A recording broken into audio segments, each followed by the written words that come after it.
20 de novembro, Dia da Consciência Negra. Ainda é preciso. As ondas de preconceito, dor e racismo provocadas pela chegada dos navios negreiros, que durante mais de 3 séculos trouxeram cerca de 5 milhões de escravos da África até o Brasil, ainda batem com força e geram efeitos devastadores na sociedade. Desigualdade e segregação estão entre os mais visíveis, mas não são os únicos. As condições dos navios eram as piores que podemos imaginar. Pelo menos 1.800.000 pessoas morreram na travessia do Atlântico. Se dividirmos a quantidade de mortos no transporte pelo número de dias de escravidão vigente naquele período, chegaremos a um resultado assustador. Pelo menos 14 pessoas escravizadas morriam por dia. Todos eram arremessados ao mar. É uma situação tão terrível que relatos da época dão conta que isso mudou o comportamento dos cardumes de tubarões. Eles passavam a seguir os navios negreiros à espera de alimento fácil. Ou seja, a dor e o sofrimento provocados pela escravidão começavam bem antes da chegada ao Brasil. Aliás, o Brasil foi o maior território escravista do continente americano. Além disso, foi o último a abolir o tráfico negreiro por meio da Lei Eusébio de Queiroz, de 1850. E o último a pôr fim à escravidão em 1888, 15 anos depois de Porto Rico e 2 anos depois de Cuba. Na prática, porém, seus efeitos ainda permanecem. Joaquim Nabuco já dizia que não bastava acabar com a escravidão, também era necessário tratar de seu legado. É triste, mas isso jamais foi feito. Os escravos e seus descendentes jamais tiveram acesso à educação, terra e trabalho. Essa enorme massa da população brasileira, que é majoritária, não ganhou a cidadania. Na verdade, tudo o que o Brasil fez foi se livrar da mancha da escravidão que comprometia sua imagem internacional no fim do século XIX. No entanto, o país abandonou sua população afrodescendente à própria sorte.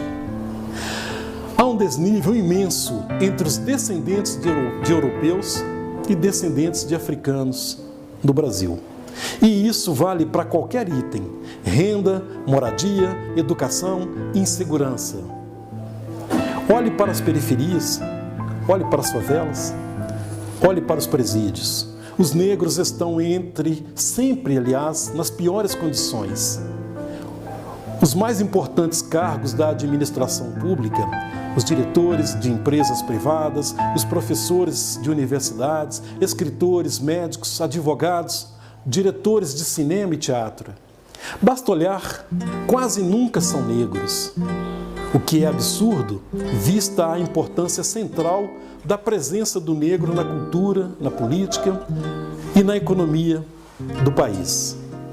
Tudo isso deixa muito claro que a escravidão e o preconceito resultantes dela permanecem no DNA da sociedade brasileira.